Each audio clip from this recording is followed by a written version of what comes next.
How could you do this to me? I shouted, my voice echoing in our cavernous foyer. Dean stood impassively, almost bored, as I confronted him. Behind him, my 17-year-old stepson, Caleb, smirked. Come on, Alana, Dean drawled. Stop with the hysterics. We both know this marriage was a business arrangement. I needed access to your money, and you wanted the status of being a corporate wife. I recoiled as if struck.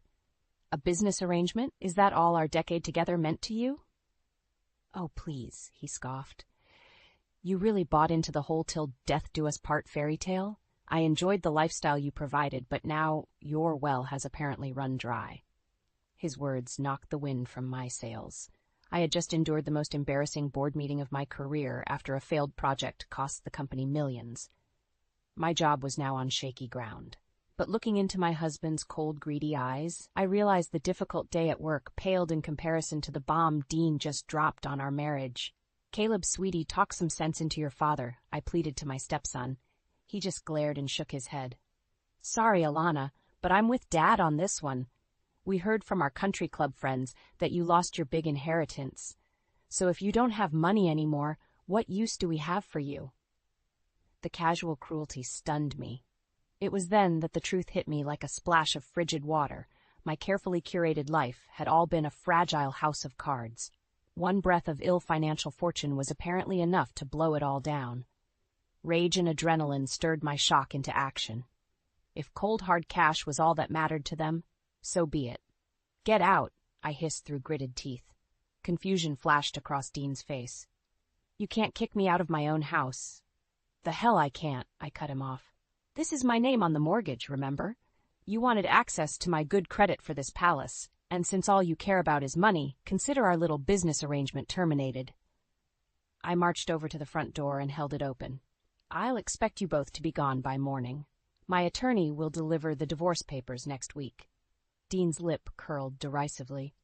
You'll regret this, Alana. I stepped forward until we were nose to nose. The only thing I regret is wasting years of my life on a shallow, greedy coward like you. Now get out before I have you removed. For a second, Dean stared at me incredulously. Then, with a final sneer, he brushed past me out the door, Caleb trailing obediently behind. As soon as the door slammed shut, the adrenaline fueling my bravado evaporated. With shaking hands, I slid down the wall until I collapsed in an undignified heap, ragged sobs tearing from my throat. Rock bottom. After years of tirelessly climbing the corporate ladder, here I was, job in jeopardy, marriage in tatters, alone in this echoing mausoleum I used to call home. Used to being the operative phrase, because tomorrow I would start over. Rebuild. As I laid there taking stock of my new circumstances, the tears slowly dried to a hard, glittering determination. Dean and Caleb wanted to play dirty? Game on. If all they valued was net worth and public image, then consider the gauntlet thrown down. I vowed then and there to attain the kind of success they could only dream of.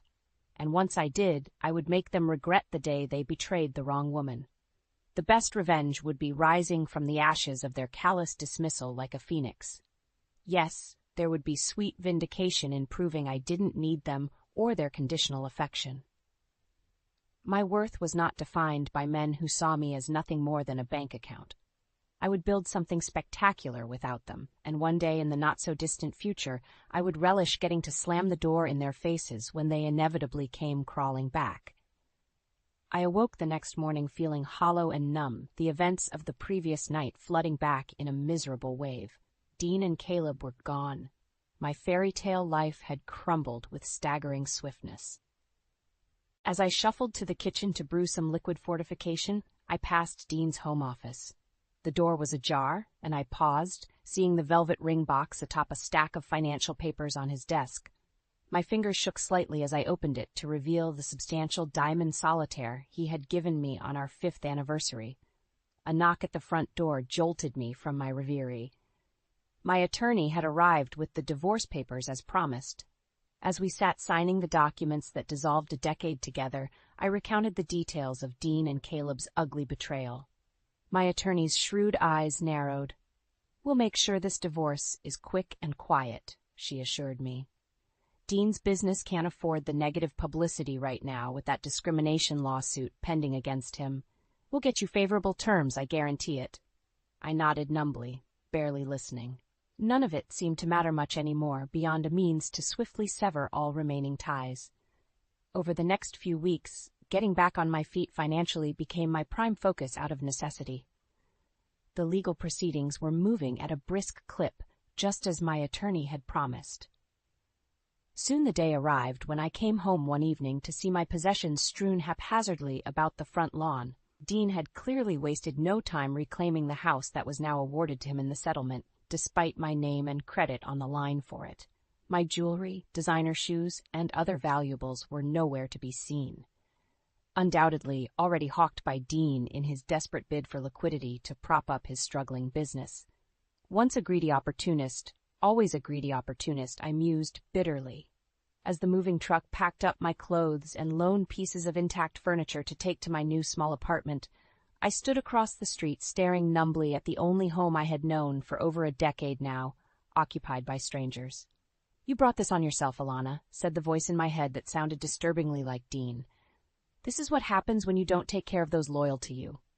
An icy rage stirred in my gut. "Oh, don't worry, Dean," I thought venomously. "You'll soon see exactly what happens when you betray someone like me. I vow to rise from these ashes and regain everything I lost 100-fold without you. Just you wait, you reptile. My day of redemption will come." Over the next year, I shed everything about my old life, the luxury clothes and cars, the country club memberships, the circle of wealthy friends and socialites. I funneled all time and energy into resuscitating my career, slowly regaining my standing. Meanwhile, Dean's downward spiral continued as his business crumbled under the weight of discrimination lawsuits and increasingly poor leadership. Last I heard, he sold his Mercedes to cover payroll and moved into a small rental apartment much like mine. As for Caleb, the golden child, without my financial largesse, he had to withdraw from his Ivy League college dreams only one semester in. Dean could no longer afford even community college tuition. The updates on my erstwhile family's misfortune arrived via mutual contacts still in our social orbit. I received the news of their troubles with cool indifference. The scales of justice seemed to finally be balancing. My climb upward would soon intersect their fall. And intercept them I shall. I resolved anew each morning. My starved inner phoenix will feast on the ashes of their hubris soon enough. The pre-dawn light filtered into my Spartan apartment bedroom as my alarm blared. Just another day in my new reality. Divorced, financially rebuilding, career on the ropes. But today was different. Today was the launch presentation for Project Helix, the brainchild I had tirelessly devoted myself to over the past 18 months since the implosion of my marriage. Its revolutionary genetic testing algorithms for cancer diagnostics represented my professional phoenix rising from the ashes. I had handpicked a brilliant team and leveraged every business connection and favor accumulated in my long career to secure funding and top lab partners. Everything was on the line today: my reputation, my finances, my future. As I gazed steadfastly at my reflection in the mirror getting ready, the familiar icy determination settled into my bones, fueling every movement. My resolve hardened into an impenetrable shield. Today signaled a new beginning on every level. The presentation was a resounding success, garnering impressive investor commitments and glowing media coverage. As I shook hands afterwards, secure in the revival of both my career and bank account, I caught sight of Dean across the room. Our eyes locked. He looked older, paunchier, dressed in an ill-fitting rental suit. An ugly scowl marred Caleb's once handsome face beside him. Dean raised his glass mockingly in my direction before turning away. I smiled to myself as I networked with enthusiastic potential partners, no longer bothering to glance back at the shadows of my past life. Today was sweet vindication, the fruits of my labors on proud display. My ascension was just beginning, and his fading relevance was now an afterthought. Onward and upward. Over the ensuing months, Project Helix rapidly became the cornerstone of a biotech startup funded by blue-chip investors. As CEO, stock options and a 7-figure salary quickly put me back in the black. Meanwhile, Dean was forced by creditors into bankruptcy and had to sell what few remaining assets he still possessed, including my treasured 5-carat anniversary ring, as I discovered. The business discrimination lawsuits had utterly destroyed his professional reputation. No one wanted to hire, fund, or work with someone so toxic. His fall from grace was almost complete. Caleb scraped by doing odd jobs, his Ivy League dreams replaced by the reality of community college dropout. How the mighty had fallen. Their crumbling fortunes were of only passing interest to me at this point. My star was rising to stratospheric new heights as industry accolades and magazine covers continued rolling in. I stayed laser-focused on nurturing this hard-earned success. My technology was gaining global recognition as a game-changer in oncology testing. As billions in potential market capitalization hung ripe for the taking, acquisition offers from all the pharma giants flooded my inbox, but I remained unmoved. My ambitions were far grander than cashing out now, like so many flash-in-the-pan biotech startups. I would build an empire that left no doubt as to my formidable talent and grit, a lasting legacy that no spoiled opportunist could ever wrest from my grip. As Project Helix's national rollout neared completion, I sensed my hour of sweet redemption was nigh. The day of reckoning I had nurtured like a smoldering ember these past miserable years. Soon I would confront the faithless parasites that derailed my life with such callous indifference. Dean and Caleb would finally behold with their own eyes what steely determination can manifest when someone with my tenacity puts her mind to a worthy purpose. The time had come at last to reopen that ugly chapter and slam it shut for good on my terms. My ascension was irrefutable, my rivals vanquished. Now to deliver the final blow that would humble them completely before my might and resolve. Soon, my old acquaintances would see that I was not defeated as presumed. No, I had returned, consulted, feared, and admired. My time had come again in spades. The game wasn't over, but the rules were about to change. Dean and Caleb would learn that to their sorrow soon enough. The phoenix had risen triumphant from the ashes they left. Now it was their turn to burn. I straightened my emerald silk blazer as I strode confidently into the soaring lobby of Prisma Laboratories. Today's meetings represented the culmination of intense negotiations for them to acquire a majority stake in my booming startup. On paper, I was selling control, but in reality, I would still lead operations with significant autonomy guaranteed in my contract. And the 9-figure payout would make me one of the wealthiest self-made female biotech entrepreneurs in history. Over the next few hours, I fielded complex questions from their executive team and arbitrated key deal points with my signature sharp focus. This was the crowning moment. My resurgence was almost complete. As Prisma's CEO reached across the glossy boardroom table to shake my hand in front of the approving audience, solidifying our pact, a surge of elation flooded my system. I had manifested the seemingly impossible. Risen from the ashes by virtue of grit alone, my attorney Arma Snyder-eyed me keenly as the noise died down. "Well played, Alana. They never saw you coming," she remarked approvingly. "This has been quite the turnaround from when we first met to dissolve your marriage. You're at the top again." I nodded, a small smile playing about my lips as I gazed out the soaring windows to the city below. Yes, indeed. And I must admit, while the professional achievement is profoundly gratifying, I'm also anticipating finally confronting lingering ghosts from my past very soon. Snyder's arched an eyebrow. "I assume you're referring to Dean Turner? I understand he's hit desperate times since your split. Word is he may even face criminal fraud charges soon regarding his business dealings." "Well, karma can be a real witch sometimes, can't she?" I replied breezily. "As for my dear ex, let's just say I have an important announcement about my recent windfall event that I intend to make very public soon. Dean always did covet the spotlight." As we gathered our things, Snyder paused thoughtfully. "You know, Alana, living well is truly the best revenge, as the saying goes. Dean and your stepson already face more struggles than they can manage by the looks of things. But the choice is yours." I held her gaze unflinchingly. "I appreciate your counsel, but I've come much too far and endured too much pain to not savor this moment. The time has come for the final reckoning." Over the next few days, I arranged an elite catered event at my sleek new downtown penthouse, ostensibly to celebrate the acquisition deal. But my real purpose was setting the stage for the final act of my vengeance upon Dean and Caleb. I made a point to conspicuously invite various old common contacts I knew would relay news back to Dean in short order. As expected, word soon reached my ex about the extravagant party and my massive windfall payout. I learned from my well-connected event planner that Dean was in a state of incredulous anguish upon hearing of my spectacular phoenix-like rise from the ashes. Predictably, he and Caleb instantly attempted to contact me, pleading for reconciliation now that my coffers had swelled again. But I simply blocked their increasingly desperate calls and messages without a second glance. My focus remained fixed solely on the upcoming spectacle I had carefully orchestrated for their final humiliation. The evening was perfect. Flexing my newly restored elite social status among powerful biotech nobility was profoundly gratifying. The catering was sublime, the champagne exquisite, the guest list exclusive. My couture silk dress attracted envious stares.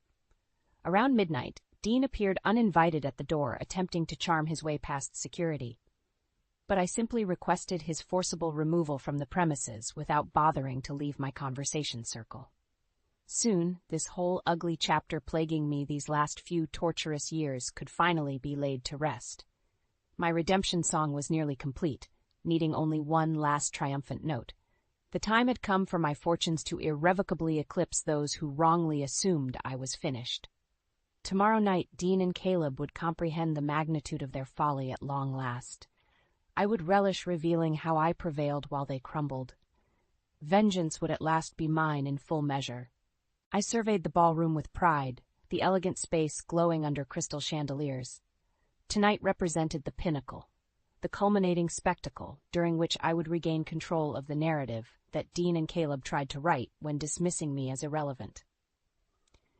False narratives have consequences, and tonight, before all the eyes of the elite circle they once traveled in, my adversaries would pay the ultimate price for their vain hubris. From behind the velvet curtain, I glimpsed familiar faces in the growing crowd. Socialites and industry titans whose circles once provided my daily sustenance mingled over cocktails. Soon they would all witness my astonishing rise from the ashes after barely hiding their schadenfreude over my supposed downfall not so long ago. A hush fell over the glamorous crowd as the lights dimmed. Then spotlights illuminated the stage where I stood resplendent in a beaded evening gown specially commissioned for the occasion. I savored the sudden shock rippling through the room. Indeed, rumors of my demise had been greatly exaggerated. Esteemed friends, colleagues, and supporters, welcome to this momentous night. My voice echoed confidently through the silent ballroom. I am beyond delighted so many familiar faces are here to help me celebrate recent events, which I shall disclose momentarily. First, a bit of context. I proceeded to recount my spectacular professional turnaround, born out of grit and vision when all seemed lost. Murmurs of surprise rippled through those who assumed bankruptcy and ruin following my brutal divorce and near-career implosion.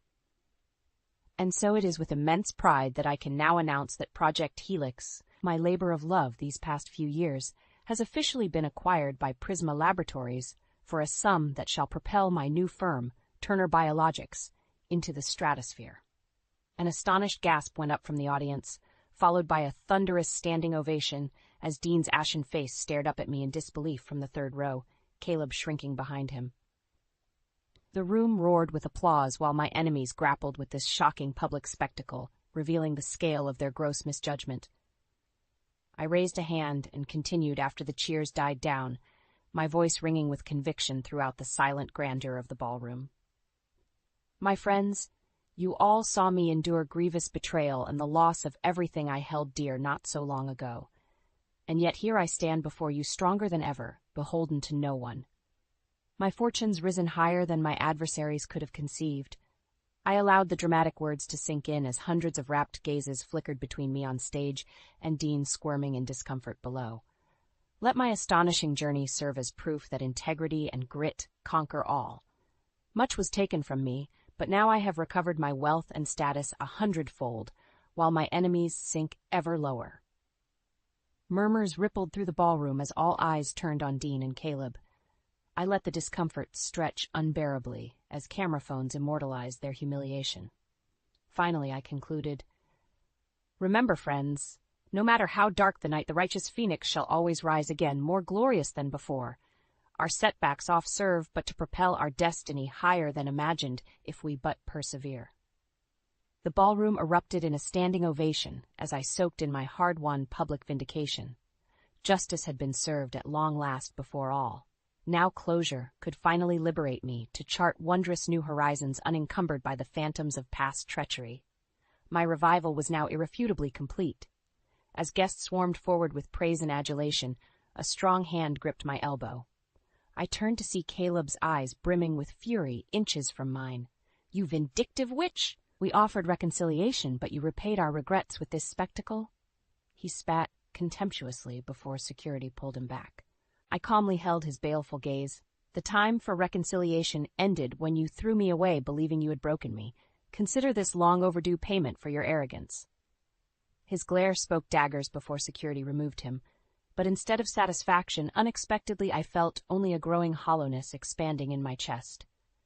Because gazing into that warped face oozing vitriol, I glimpsed a mirror image, and felt the arms of my gleaming victory turn cold and leaden.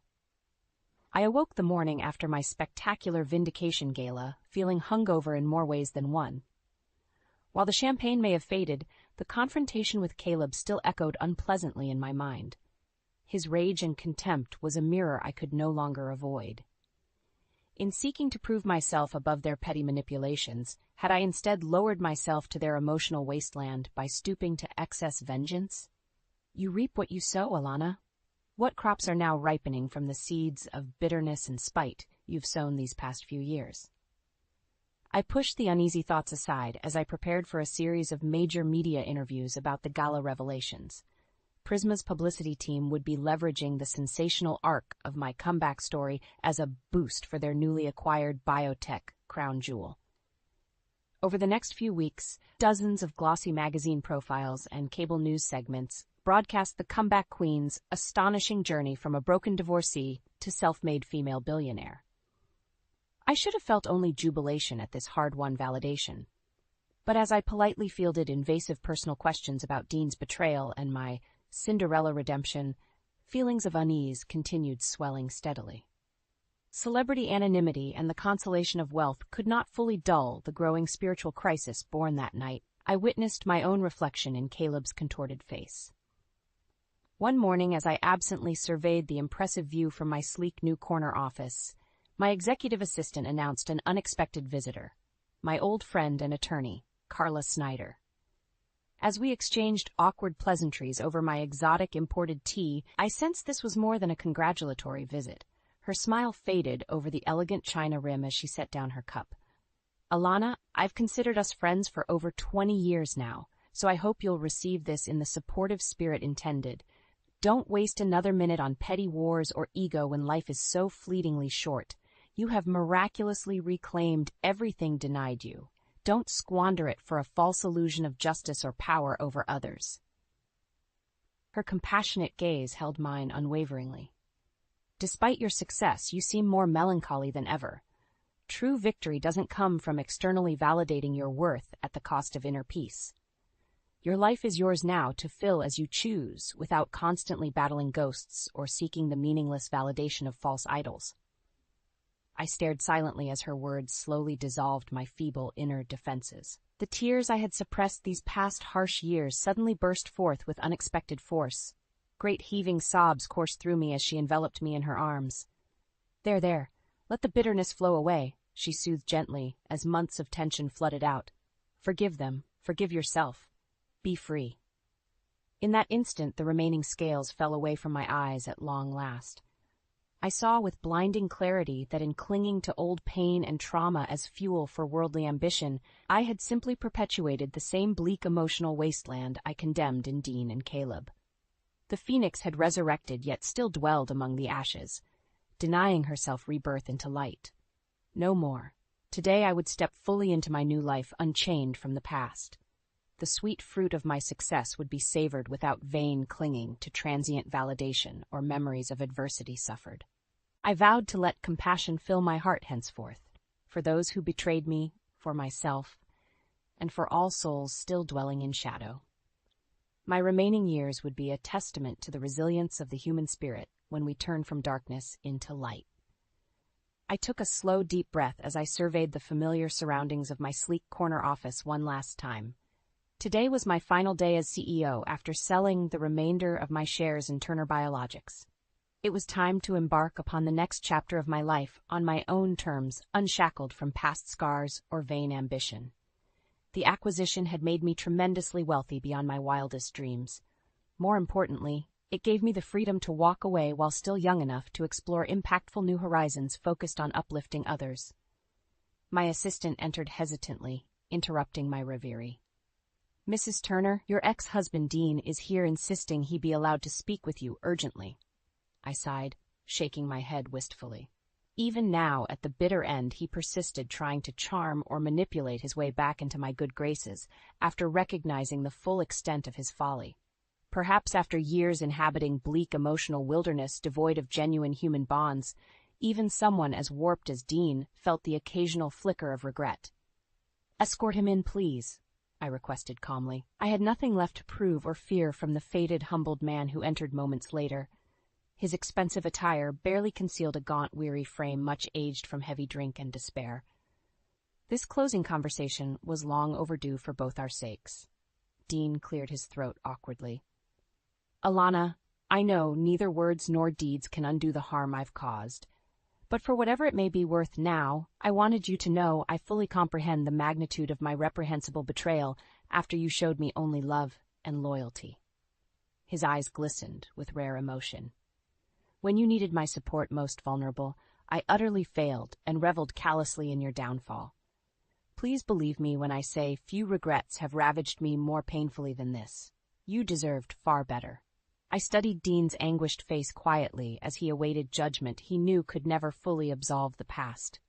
Had roles been reversed, would I have found compassion sooner without clinging to bitterness and hubris as fueling false strength? Did we not both lose our way, chasing empty validation once affection died?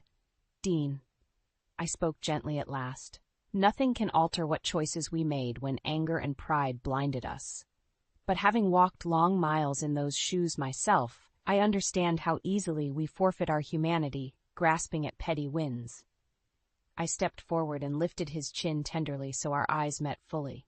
True victory lies not in worldly wealth or defeated rivals. No, it springs from cultivating understanding and wisdom to halt the cycle of pain. From there flows the peace and freedom to lift up ourselves and others. This I have learned, thanks to the very bitterness and treachery that I once deemed unforgivable. Dean scrutinized my face wordlessly as long-dammed tears streamed down his haggard cheeks.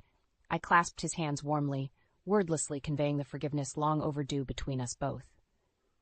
Finally, I stepped back, gazing hopefully towards the door where Caleb lingered uncertainly. "My obligations here have ended. A new chapter begins for us all.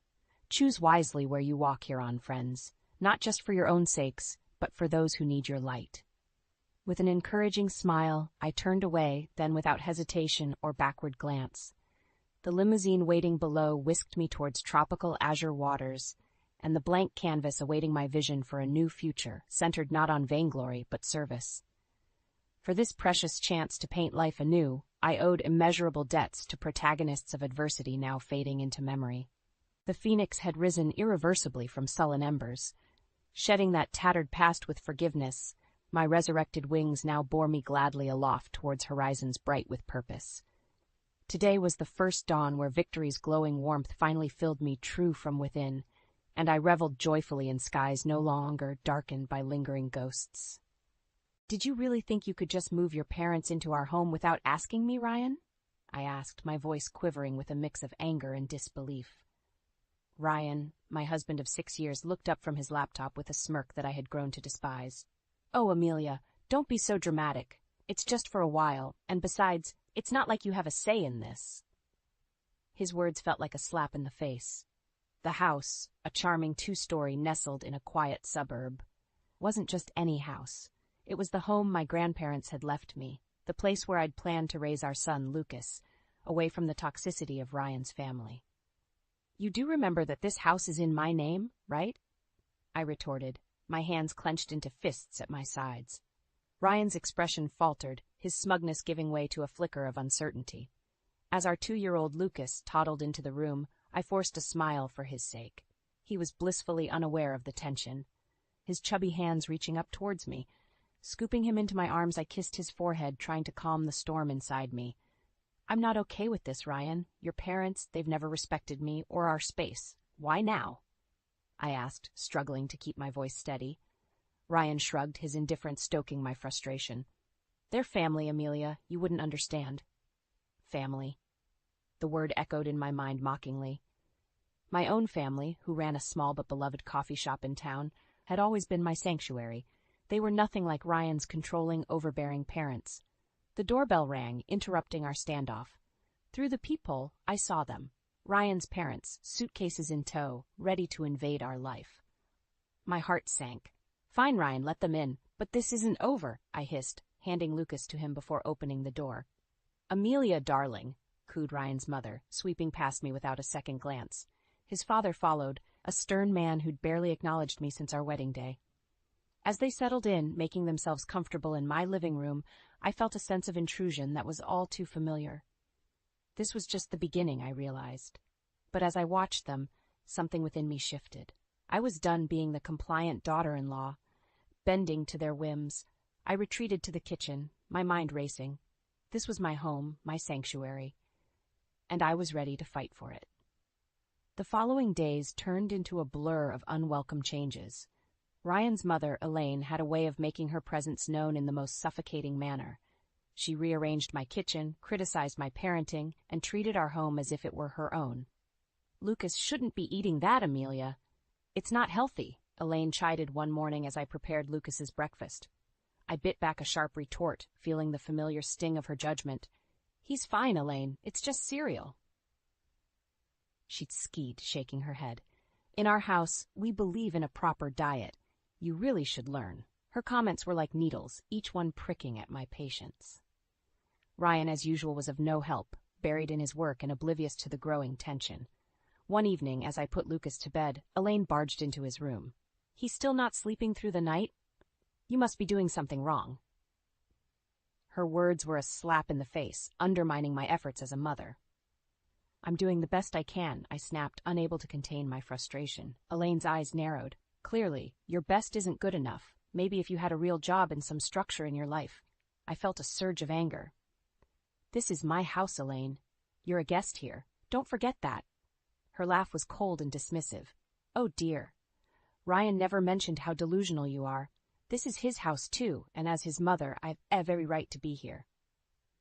The following day, I reached my breaking point. I found Elaine in Lucas's room, going through his drawers. What do you think you're doing? I demanded, my voice trembling with anger. I'm just organizing. This room is a mess, she replied, not even bothering to look at me. That's it! I want you out of my house now! I exclaimed, feeling a mix of fury and desperation. Elaine turned to face me, her expression one of mock surprise. Your house? Oh, sweetie, you're just the wife. This is Ryan's house too, and he wants us here. I stormed out of the room, my mind racing with 1,000 thoughts. Ryan's betrayal, Elaine's intrusiveness, the way they dismissed my feelings, it was all too much. I was tired of being pushed around, tired of having my home invaded by people who had no respect for me. That night, as I lay in bed, a plan began to form in my mind. I was going to take back control of my life, my home, and my son's future. Ryan and his parents had crossed a line, and it was time for them to learn that I wasn't going to be their doormat any longer. The fight was just beginning, and I was ready. A few days later, Ryan dropped a bombshell during an already tense dinner. My parents need to stay with us longer. Their house is undergoing renovations, he said, nonchalantly, as if it were the most natural thing in the world. I felt my blood boil. Longer? Ryan, we never discussed them staying in the first place, he shrugged, avoiding my gaze. It's just for a few more weeks. What's the big deal? The big deal? The big deal is that your mother treats me like an intruder in my own home. I snapped, my frustration reaching its peak. Elaine, overhearing our conversation, chimed in with her usual condescending tone. Amelia, you're overreacting. We're family. You should be more accommodating. That night, sleep eluded me. Their words echoed in my mind, fueling a growing resolve. I wasn't going to let them walk all over me anymore. It was time to fight back. The next morning, I called my brother, Alex, who had always been my confidant. They're taking over my life, Alex. I can't take it anymore, I confessed, choking back tears. Alex's voice was firm and supportive. Amelia, you need to stand up for yourself. Don't let them bully you. It's your house, your rules. His words were the push I needed. I decided to confront Ryan, but this time I would be prepared. I gathered evidence of Elaine's overbearing behavior, the rearranged kitchen, the disrupted routines, her constant belittling comments. Confrontation day arrived. I waited until Elaine and Ryan were in the living room. We need to talk, now, I announced, my voice steady despite the storm raging inside me. Ryan looked up, surprised by my tone. What's this about, Amelia? It's about your parents, Ryan. Their constant interference, their disrespect for my boundaries. It ends today, I declared, holding up my list of grievances. Elaine scoffed. This is ridiculous. We're just trying to help. Help? By undermining me at every turn? By treating me like I don't matter in my own home? I countered, my anger palpable. Ryan shifted uncomfortably. Amelia, they're my parents. We can't just kick them out. No, Ryan. They're guests in my home, and they've overstayed their welcome. Either they leave, or I do. With Lucas, I ultimatumed, my resolve unwavering. The room fell silent, the gravity of my words hanging in the air. I saw the flicker of realization in Ryan's eyes, but it was Elaine who spoke first. You wouldn't dare, she hissed, her facade slipping. Watch me, I retorted, my voice laced with determination. That night, Ryan's parents packed their bags. As they left, Elaine shot me a venomous look. You'll regret this, Amelia. But as the door closed behind them, I felt a weight lift off my shoulders. It was the first step in reclaiming my life, and I was ready for whatever came next. The days following Elaine and her husband's departure were eerily quiet. Ryan's demeanor had shifted to one of cold detachment, his interactions with me minimal and strained. I found solace in the peace of my reclaimed home and the joyous laughter of Lucas. One evening, as Lucas played with his toys, Ryan announced, I've got to go on a business trip. I'll be gone for a few weeks. His tone was indifferent, as if our strained relationship had taken a backseat to his career. Fine, I replied curtly, barely concealing my relief at the prospect of his absence. After Ryan left, the house felt different, liberating even. I started to revert the changes Elaine had imposed, each alteration feeling like a small victory. But the true turning point came when I stumbled upon a series of emails on Ryan's laptop, which he'd carelessly left open. They detailed an affair, an ongoing betrayal that cut deeper than any of his mother's snide remarks. Anger, hurt, and a sense of betrayal churned within me. I decided it was time for Ryan to face the consequences of his actions. I began to meticulously plan my next moves, each step calculated to ensure that Ryan and his family paid for their deceit and manipulation. The first step was to secure my financial and legal standing. I contacted a lawyer, explained my situation, and started the proceedings for what was now an inevitable divorce. Next, I turned my attention to the house, the symbol of my grandparents' legacy and my independence. I reached out to a real estate agent. I want to sell the house, quickly and quietly, I told her. She was taken aback but sensed the urgency in my voice. Are you sure about this, Amelia? This is a big decision, she cautioned. I've never been more sure of anything, I replied with a resolve born of betrayal and a newfound strength. The house went on the market, and within days, offers began to roll in. The thought of Ryan returning to find his precious control stripped away brought a bitter satisfaction. In the midst of this, I reconnected with my family, drawing strength from their support. My parents were appalled by Ryan's behavior and rallied around me and Lucas. We're here for you, no matter what, my father assured me. As I watched Lucas play, innocent and unaffected by the turmoil, I made a silent vow to protect his happiness at all costs. Ryan's return loomed on the horizon, but I was no longer the woman he had left behind. I was ready to confront him, armed with the truth and a plan to reclaim my life. The day Ryan returned was marked with a tension that hung thick in the air. I had rehearsed this moment in my mind, envisioning every possible outcome, yet my heart raced as I heard his key turn in the lock. Amelia, I'm home, Ryan called out, his voice echoing through the now unfamiliar space. I emerged from the kitchen, my posture rigid. Welcome back, Ryan. We need to talk. He glanced around, noticing the changes I had made. What's going on? The house looks different. I didn't flinch. I sold the house, Ryan. It's no longer ours. his face contorted with disbelief. You did what? You can't just sell our house without telling me.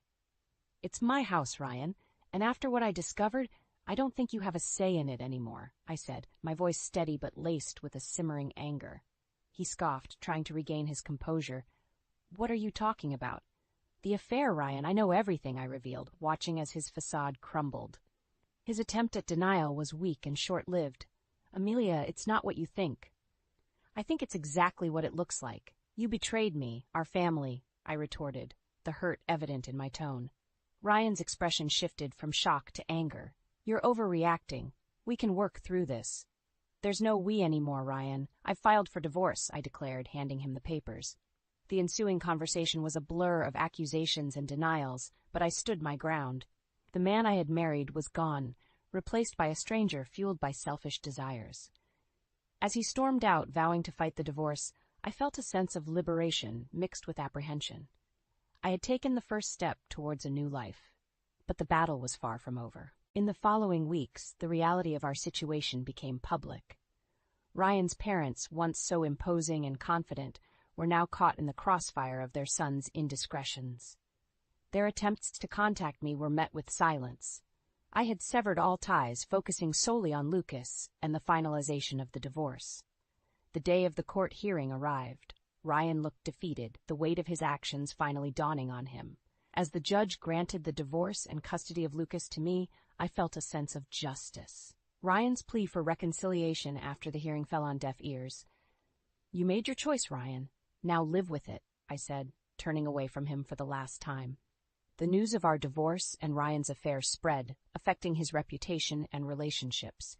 His parents, once so proud and judgmental, were now shunned by those who had once respected them. As I walked out of the courthouse, holding Lucas's hand, I realized that this was not just an end, but a new beginning. A fresh start for me and my son, free from deceit and manipulation. The future was uncertain, but it was ours to shape. Life after the divorce felt like emerging from a long, dark tunnel into the light. I had regained control, not just of the house, which was now sold, but of my life. Lucas, blissfully unaware of the adult complexities, thrived in the love and stability I provided. My days were busy but fulfilling, with my focus now on rebuilding our lives and managing the coffee shop which had become my sanctuary. However, the shadow of Ryan and his parents lingered. One day, as I was closing the shop, Ryan appeared, looking disheveled and desperate, a stark contrast to the composed man I had once known. Amelia, please, I need to talk to you, he pleaded, his eyes searching mine for a hint of the compassion that once existed. I hesitated, the sight of him stirring a mix of emotions. What do you want, Ryan? It's about the alimony and child support, he began, his voice tinged with embarrassment. I can't afford it. My job. I lost it because of the scandal, and my parents, they're broke too. His words were like a cold splash of reality. That's not my problem, Ryan. You made your choices, and now you have to face the consequences. But Amelia, I have nothing left. I'm begging you, for old time's sake. His voice broke, revealing the depth of his despair. I felt a pang of pity, but it was quickly overshadowed by the memory of his betrayal. Old time's sake? Those times are gone, Ryan. You should have thought about the consequences before you cheated and lied. I turned to leave, but his next words stopped me in my tracks. I'm sorry, Amelia. Truly I am. I was a fool, and I ruined everything. Please, help me. For a moment, I saw the man I had once loved, vulnerable and regretful. But the pain he had caused was too deep, the betrayal too raw. I'm sorry, Ryan, but I can't help you. You need to figure this out on your own, I said firmly, closing the chapter of our shared past for good. As I walked away, leaving Ryan standing alone, I felt a sense of closure. The journey had been painful, filled with betrayal and heartache, but it had led me to a place of strength and independence. Life moved on. Lucas grew, his laughter and curiosity filling our home with joy. The coffee shop flourished, becoming a hub of warmth and community. And as for me, I found contentment in the simple pleasures, the smell of fresh coffee, the sound of Lucas's giggles, and the support of friends and family. Ryan and his parents became distant memories, their legacy a cautionary tale of the consequences of betrayal and selfishness. My journey had taught me the power of resilience and the importance of standing up for oneself. As I locked the shop that evening, I looked up at the sky, its hues of orange and pink signaling the end of another day. I smiled, holding Lucas's hand tightly.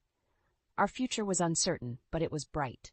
We were moving forward, one step at a time, into a new chapter of our lives.